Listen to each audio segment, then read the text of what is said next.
Tunjuk daripada Allah, insya-Allah. Kita masih lagi membacakan kitab hadis 40 sampai kepada hadis yang ke-29. Hadis yang ke-29 pada muka surat yang ke-119. Amalan ke surga.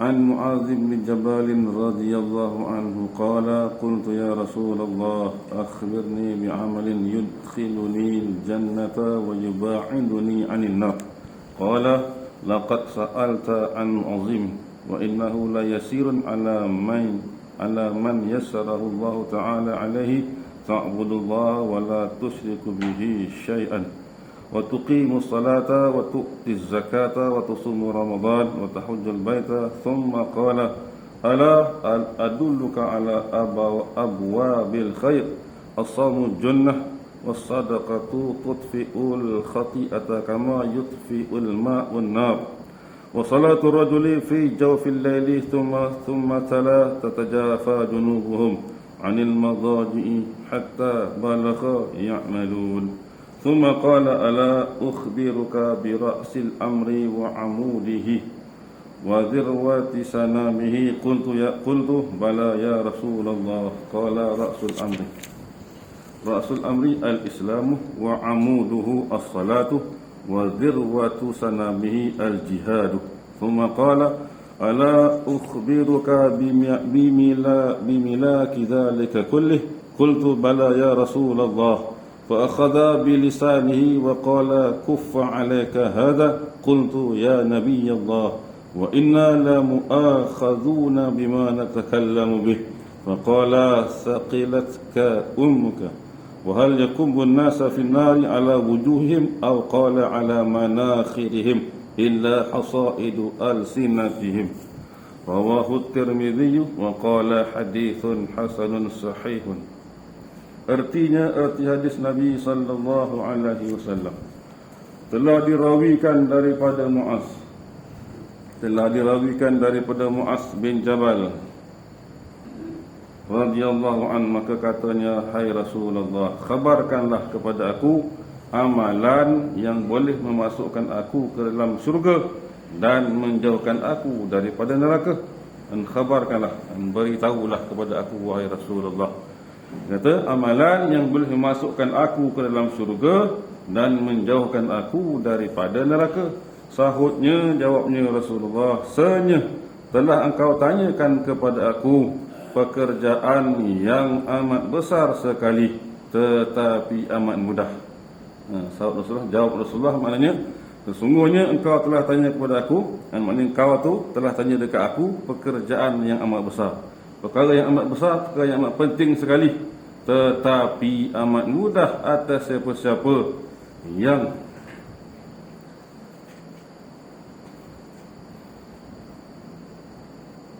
dia kata, engkau tanyakan itu pekerjaan yang besar, tetapi kata amat mudah atas siapa-siapa yang beroleh kurnia daripada Allah Ta'ala. Maka sembahlah oleh engkau akan Allah dan janganlah engkau sekutu baginya satu pun. Dirikanlah sembahyang 5 waktu, bayarkan harta zakat, puasakan bulan Ramadan, dan pergilah naik haji kepada Baitullah. Kemudian katanya lagi, bukankah telah aku tunjukkan kepada engkau beberapa pintu kebajikan? Dan bukankah telah aku tunjukkan, kata Rasulullah, dan aku telah beritahu dekat engkau, maknanya beberapa pintu kebajikan, beberapa pintu benda-benda baiklah. Yang pertama dia kata, puasa itu memeliharakan diri daripada kejahatan. Puasa dapat menjaga, melindungkan diri kita daripada kejahatan. Dan sedekah pula, sedekah dia kata memadamkan kejahatan, memadami kejahatan sebagai air memadami api. Kata sedekah maknanya seolah-olah dia kata duduk dekat tempat seperti air lah, macam mana air memadamkan api. Dan kata, dan bahawa sembahyang lelaki pada rongga malam, dan sembahyang seorang lelaki pada rongga malam. Rongga malam tu macam mana? Maknanya sembahyang lelaki pada tengah malam lah, pada tengah malam maksudnya. Dan pada tengah malam lah, maknanya pada ketika orang lain sedap tidur, dia bangun sembahyang. Kemudian ia membaca firman Allah yang tersebut, yang mana artinya berenggang lambung ni. berenggang limbungnya ataupun lambungnya daripada tempat tidurnya. Berenggang lambungnya maknanya lambung dia tu punya tepi dia lah, badan dia tu maknanya jauh daripada tempat tidur. Dia dijagalah maksudnya. Dijagalah, dijaga. Berenggang limbungnya daripada tempat tidurnya hingga selesai amalan, hingga selesailah amalan-amalan dia lah. Kemudian tanyanya lagi kepada aku. Tanyanya lagi kepada aku, tidakkah aku telah khabarkan kepada engkau dari hal kepala segala pekerjaan? Rasulullah nyatakan lagi, dia kata, aku telah beritahukan kepada engkau, dia kata, dari hal kepala segala pekerjaan, tiangnya dan punca sebukanya. Maksudnya apa? Puncak paling atas lah. Apakah kepala segala pekerjaan, apakah tiangnya, dan juga apakah puncak yang paling atas. Kataku, ya Allah, kataku, ya, telah engkau khabarkan kepada aku. Ya, benar ya Rasulullah, engkau telah beritahu aku dululah. Berkata Rasulullah, kepala segala pekerjaan itu Islam. Kepala segala pekerjaan itu, pokok pangkalnya, asal usulnya adalah Islam. Kemudian tiangnya sembahyang. Tiang segala pekerjaan penting itu maknanya sembahyang. Dan punca sebukanya, dan punca yang tinggi dia kata berperang. Kemudian katanya lagi kepada aku, bukankah telah aku ceritakanlah, bukankah telah aku ceritakan kepada engkau dari hal perkara yang boleh berkuasa atas 3 perkara yang tersebut itu? Kataku, ya, temuaslah, telah engkau ceritakan kepada aku. Setelah itu dipegang oleh Rasulullah akan lidahnya seraya berkata. Setelah itu Rasulullah pegang lidahnya yang mulia dan berkata, apa dia? Tahanilah lidah ini atas engkau. Tahanlah lidah ini atas engkau. Tahanlah maknanya jagalah, peliharalah, kawallah lidah ini atas engkau. Maknanya lidah ni kena jaga betul-betul. Kena jaga betul-betul. Kataku, ya Nabi Allah, beroleh seksakah kami dengan apa-apa yang dicakapkan oleh lidah kami? Maka sautnya, hai kiranya. Iyalah, maknanya akan beroleh seksa apa yang telah kita cakaplah. Maknanya apa yang kita cakapkan, kalau salah cakap boleh membawa kepada dosa lah. Sebab itu dia kata, maka sautnya, hai kiranya, tiadalah berjumpa sama engkau ibu engkau. Tiadalah berjumpa sama engkau ibu engkau, tiadalah boleh menelingkup manusia masuk neraka atas muka atau atas hidungnya, malahan dengan kesalahan lidahnya sendiri. Betapa pentingnya menjaga lidah. Nabi kata, kau tak akan jumpa emak engkau. Maksudnya apa? Maksud tak boleh masuk syurga lah. Tak boleh masuk syurga. Tak boleh masuk syurga. Sebab tu kata, tiadalah boleh menelingkup manusia. Tiadalah boleh menelingkup manusia masuk ke neraka atas muka ataupun atas hidung, malahan dengan kesalahan lidahnya. Maksudnya kesalahan lidah, benda yang besar lah, yang boleh membuatkan orang itu terjerumus masuk ke neraka atas muka ataupun atas hidungnya. Sebab apa? Salah lidah. Salah lidah lah, salah cakap. Salah lidah, salah cakap. Maknanya kalau dalam hadis lain kata, man kana yu'minu billahi wal yawmil akhir falyaqul khaira aw liyasmut. Dalam kitab ni juga, man kana yu'minu billah, barang siapa yang beriman kepada Allah dan juga hari akhirat, falyaqul khaira, maka hendaklah dia berkata dengan perkataan yang benar, aw liyasmut, ataupun hendaklah dia diam. Nak cakap benda yang baik, kalau tak nak cakap, diam. Kalau tak nak cakap, diam. So apa? Inilah sebab dia. Maknanya boleh menjerumuskan orang itu masuk neraka. Hadis ini dirawikan oleh Al-Tirmidzi. Berkata Imam Tirmidzi, hadis ini hasan lagi sahih. Keterangan hadis, katanya Nabi sallallahu alaihi wasallam, wa dirwati sanami, adalah peperangan itu pekerjaan Islam yang terpandang tinggi oleh kerana menjaga hak dan agama. Dan peperangan itulah, dan peperangan itu maknanya pekerjaan yang penting dalam Islam kerana Dengan berperang tu dapat menjaga hak dan juga agama lah, mempertahankan hak dan juga agama kita lah. Maknanya tak sewenang-wenangnya orang boleh memijak-mijak, tak sewenang-wenangnya orang tak boleh mempersendakan agama kita lah dengan cara berperang lah. Begitu juga memelihara lidah daripada segala kejahatannya. Begitu juga samalah juga halnya dengan menjaga lidah daripada segala kejahatannya. Maknanya bahana lidah ni memang macam-macam lah. Kita pun sedia maklum lah, daripada baik boleh jadi bergaduh, daripada bergaduh boleh jadi bertumbuk, hingga membawa kepada bunuh dan sebagainya lah. Kita memelihara lidah daripada segala kejahatannya ialah pekerjaan yang terpandang di muka dalam Islam. Sama juga pentingnya, samalah pentingnya dengan berperang telah.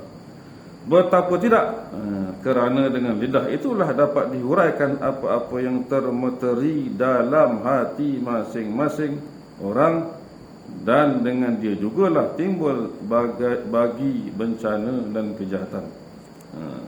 Sebab apa kata lidah itu penting, bahaya? Sebab dengan lidah itulah orang dapat menghuraikan, orang dapat menerangkan apa yang terbuku di dalam hati kan. Dan apa yang terbuku dalam hati dapat dihuraikan dengan lidah tadi itu. Dan dengan lidah itu jugalah orang akan, maknanya bila dia inilah dihuraikan, diceritakan apa-apa yang ada dalam hati, maka akan bergaduhlah. Itu katakan timbul berbagai bencana.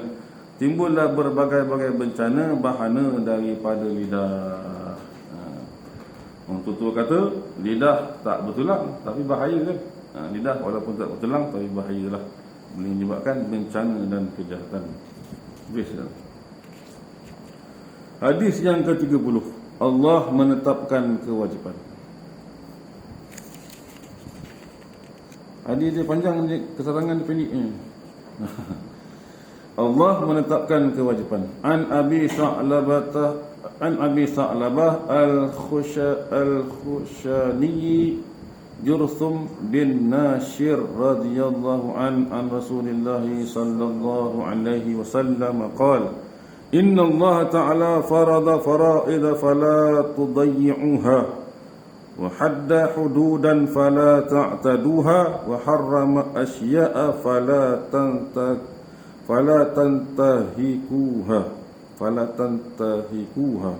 wa sakata an asya'a rahmatan lakum ghairan nisyanin fala tabkhathu anha. Hadithun hasanun rawahu ad-Daraqutni wa ghairuh. Telah dirawikan daripada Abi Sa'labah,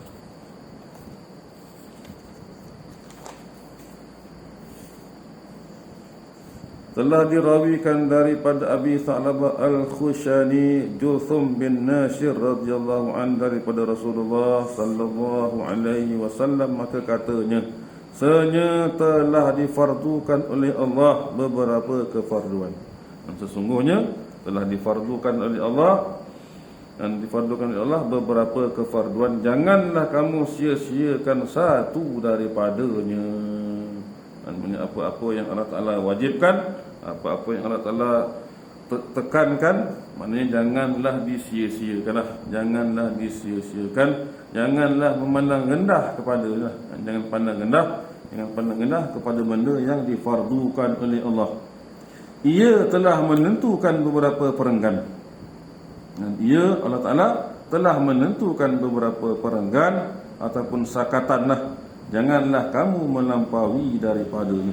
Janganlah kita melampaui daripadanya. Maknanya tiap-tiap sesuatu ada had dia. Ada dia punya limit dia lah, ada maksimum dia. Janganlah pergi melampau daripada had dia lah, dengan pergi lebih daripada sakatan dia.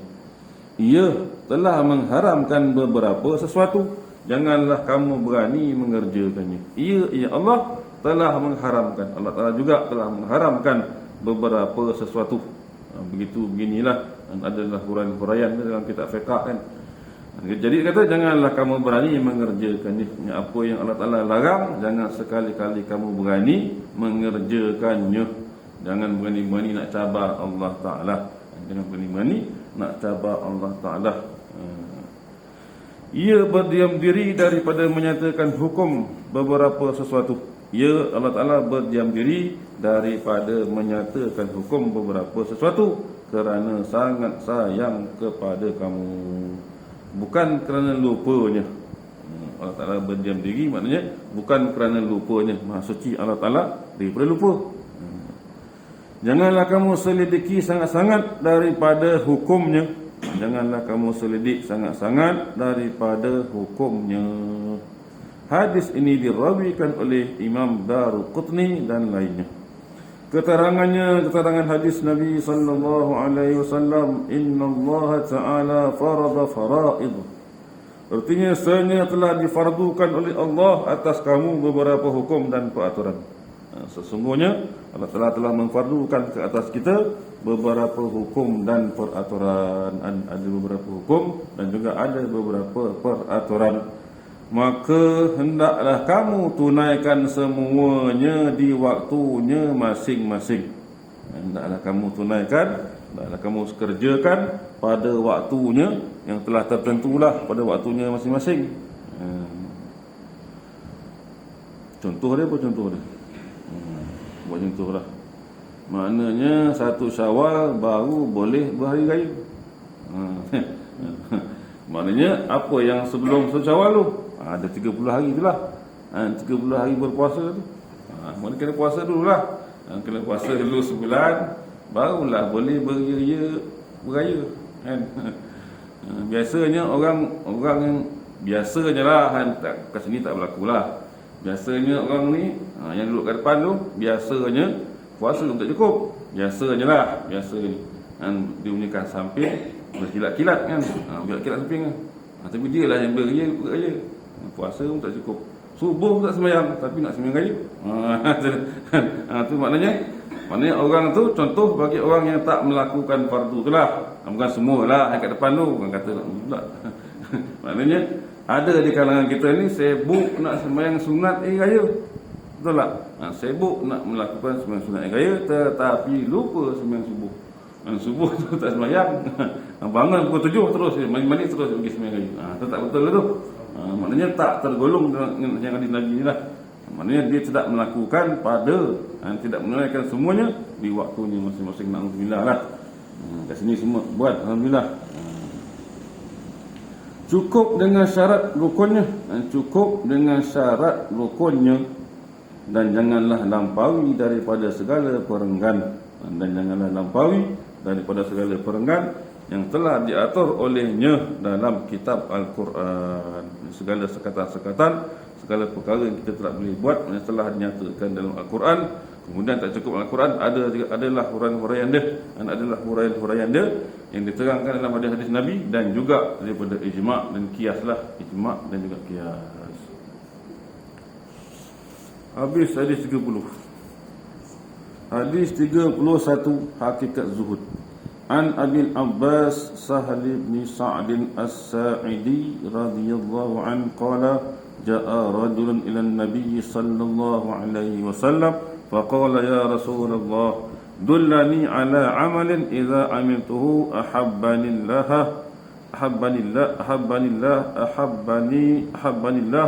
وأحبني الناس فقال ازهد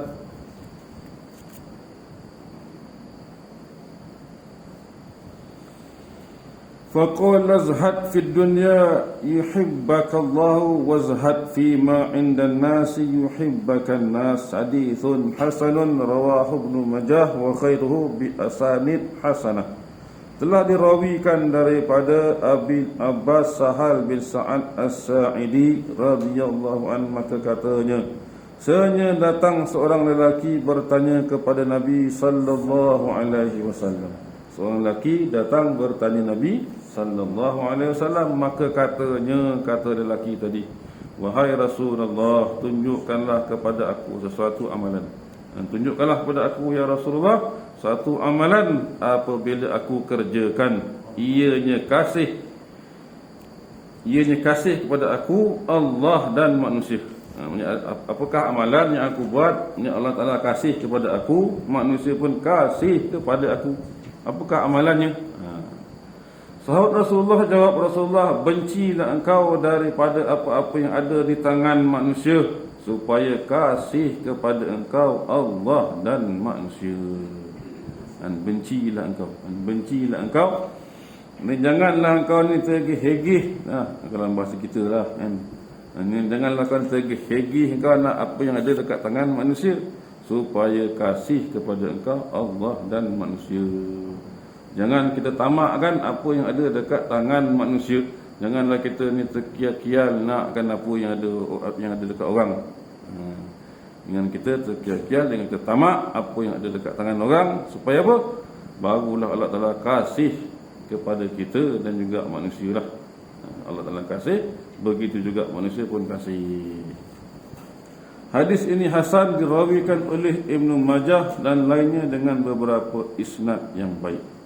Keterangan hadis Nabi sallallahu alaihi wasallam, katanya Nabi sallallahu alaihi wasallam, izhad fid dunya adalah zuhud dikehendaki di sini, iaitu meninggalkan apa-apa yang tiada berkehendak ia kepadanya daripada dunia.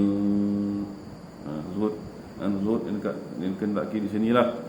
Dan zuhud, maknanya zuhud ni kita senang cakap kan, cakap zuhud kan. Tapi dalam hati kau main tamak kan.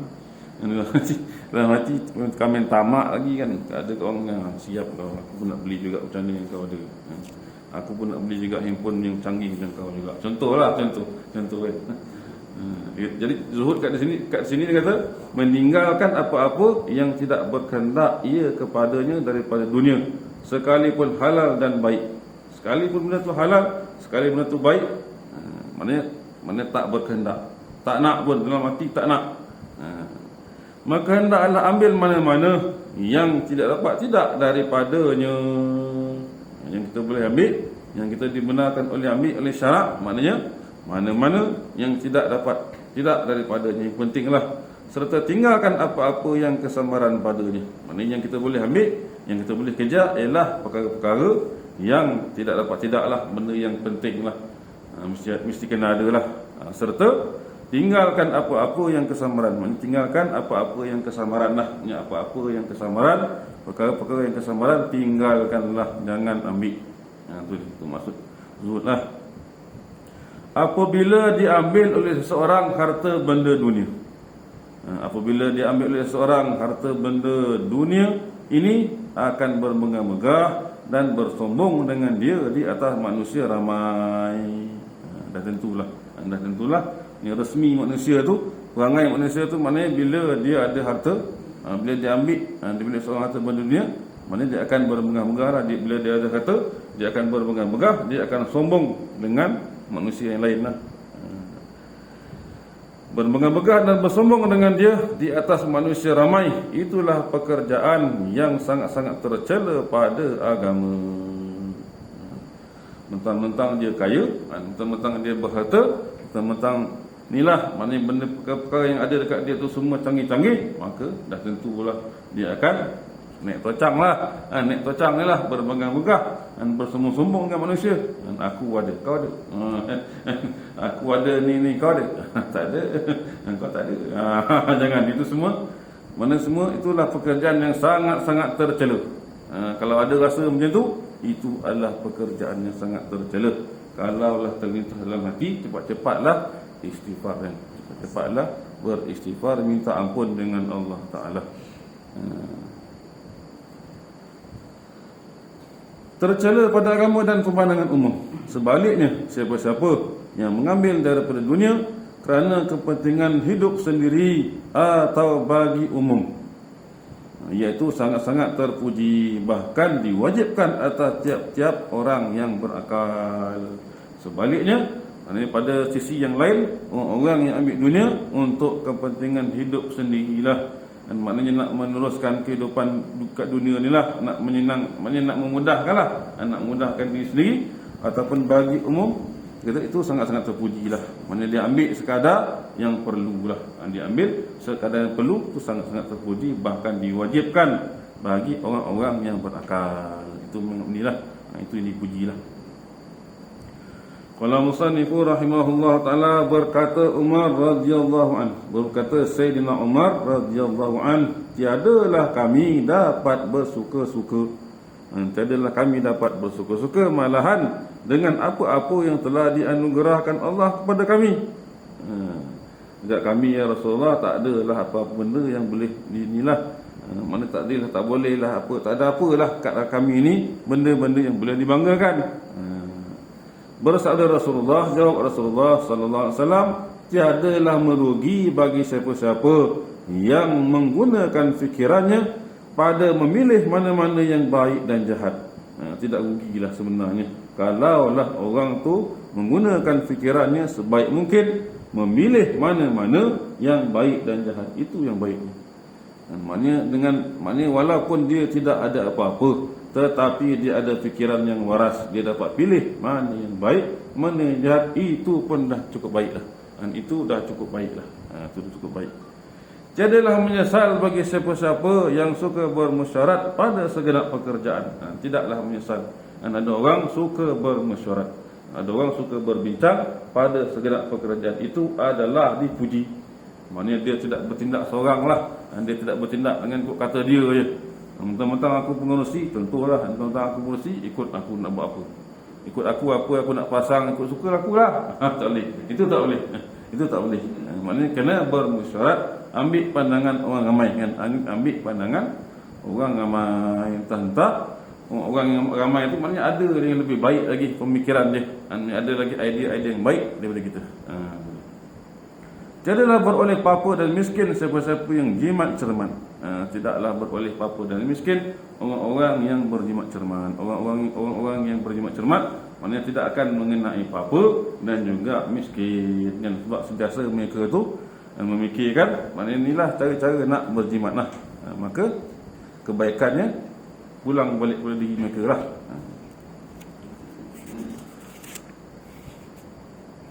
Hadis yang ke-32. Tidak boleh menimpakan bahaya. An Abi Sa'id Sa'd bin Malik bin Sinan Al-Khudri radhiyallahu anna Rasulullah sallallahu alaihi wasallam qala la darra wa la dirar. Hadithun hasan rawahu Ibnu Majah wa Ad-Darqutni wa ghairuhuma musnadan. Wa rawahu Malik fil Muwatta mursalan an Amr bin Yahya an abihi an an-nabiy sallallahu alaihi wasallam فأسقط أبا سعيد وله طرق يقوي بعضها بعضا. Telah dirawikan daripada Abi Sa'id bin Malik bin Sinan Al-Khudri radhiyallahu anhu bersabda Rasulullah sallallahu alaihi wasallam, janganlah beri mudarat sama orang lain dan jangan pula balas mudarat yang datang daripadanya. Jangan bagi mudarat dengan menyusahkan orang lain dan jangan pula balas mudarat yang datang daripadanya. Bahkan sepatutnya dia beri maaf dan uzur dianya atas kesalahan itu. Hadis ini hasan dirawikan oleh Imam Majah, Ad-Darqutni dan lainnya dengan cukup musnad perhubungannya. Hadis ini dirawikan pula oleh Imam Malik dalam Muwatta karangannya, tetapi tidak disebutkannya setengah daripada ahli-ahli riwayatnya, iaitu Amr bin Yahya daripada bapanya daripada Nabi sallallahu alaihi wasallam. Maka tiadalah disebutkannya akan Abu Sa'id siapa seorang daripada si rawinya. Hadis ini dirawikan daripada banyak jalan yang mana menguatkan setengah riwayatnya daripada lainnya. Keterangannya, katanya Nabi sallallahu alaihi wasallam, la dararah, janganlah beri mudarat salah seorang kamu pada lainnya dengan tiada hak. Jangan beri mudaratlah, jangan menyusahkan orang lah, jangan mendatangkan kemudaratan salah seorang kamu pada yang lainnya dengan tiada hak. Jangan suka-suka lah, jangan suka-suka mendatangkan menyusahkan orang dengan ketiadaan hak. Dengan jalan tak betul lah. Jangan menyusahkan orang dengan mudarat lah. Jangan beri mudarat, janganlah beri mudarat salah seorang kamu pada lainnya dengan tiada hak. Katanya Nabi sallallahu alaihi wasallam, wala dirar, janganlah engkau beri mudarat siapa yang beri mudarat kepada engkau lebih dahulu. Janganlah engkau beri mudarat siapa yang beri mudarat kepada engkau lebih dahulu. Maknanya janganlah balas mudarat orang lain tu kita buat pula. Maknanya orang tu dah buat kepada kita balas pula. Jangan. Siapa-siapa yang melaknat pada engkau, janganlah engkau melaknat padanya. Itu dia. Dan siapa-siapa yang melaknat pada engkau, janganlah engkau melaknat padanya. Itu sabar tu kan. Itu sabar tu. Nabi suruh macam tu. Tapi kalau kita kalau kita engkau maki aku, kalau kita lah, kalau kita iman nipis ni, iman kulit bawang ni, kalau kita macam itulah. Tapi Nabi kata, siapa yang laknat pada engkau, janganlah engkau laknat padanya. Dan siapa-siapa yang pukul pada engkau, janganlah engkau pukul pula dianya. Tetapi hendaklah engkau tuntut hak engkau itu daripada sisi hakim yang adil dengan tiada bersumpah-sumpahan dan laknat-melaknat satu sama lain. Kalau orang pukul, janganlah dibalas pukul, tetapi kita adukan kepada hakim. Dan kita adukan kepada hakim, mintalah keadilan dengan tidak bersumpah-sumpah, dengan tidak berlaknat-laknat, tak ada gaduh-gaduh lah. Minta ke hakim. Minta ke hakim maknanya minta hakim suruh. Maknanya minta pada hakim tu supaya orang yang pukul kita ke, sebab orang yang pukul kita tu maknanya bayar ke apa ke, untuk ganti rugilah. Sekiranya bersumpah-sumpahan atau berpukul-pukulan satu sama lain, tiadalah akan dapat selesai perkaranya melainkan di hadapan hakim juga. Betul lah tu. Maksudnya kalau pukul balas pukul, sumpah balas sumpah, maksudnya tidak akan selesailah perkara tu, melainkan kena jumpa juga hakim. Sebab itu sepatutnya mereka berhenti daripadanya lah. Berhentilah bergaduh, berhentilah bercakaran sebagainya lah. Tersebut pada hadis, bagi tiap-tiap dua orang yang bersumpah-sumpah. Tersebut pada hadis kata tiap-tiap dua orang yang bersumpah-sumpah apa yang dicakapkan olehnya, dan atas siapa-siapa yang memulailah dosanya selama kawannya tiada melampaui daripada had pada mengambil balasannya. Itu dia. Dia kata dua orang tu bergaduh, bersumpah-sumpah. Ini bersumpah-sumpah lah apa yang dicakapkan olehnya dan atas siapa-siapa yang memulailah dosanya. Maknanya kalau bergaduh dua orang tu, siapa yang memulakan bergaduh tu akan bermulalah dosanya. Maknanya bermula dosanya selama tidak melampaui batas lah. Selama mulalah dosanya selama kawannya tidak melampaui daripada had pada mengambil balasannya.